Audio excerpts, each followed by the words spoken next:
Hi అండి, మా చెట్టుకుండి జాంకిని రోజు తినుకున్నాం కొద్దిగా. పిల్లలు ఏదో విధంగా వాళ్ళకి తినను అని మారం చేసిన మనము ఏదో విధంగా వాళ్ళకి నచ్చే విధంగా మనం తినిపించాలి. కాబట్టి నేనైతే ఫ్లవర్ షేప్లో కట్ చేసుకున్నాను.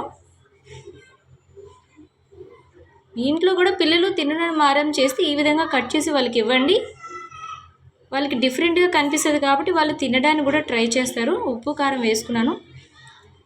ఉప్పు కారం బాగా వేసుకున్న తర్వాత అన్నిటికి ఇది బాగా స్ప్రెడ్ చేసుకోవాలి.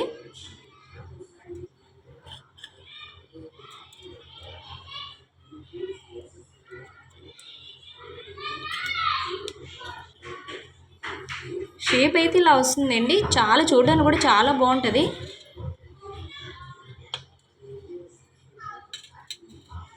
మీ పిల్లలు కూడా తినాలనుకుంటే ఇలా ట్రై చేసి చూడండి.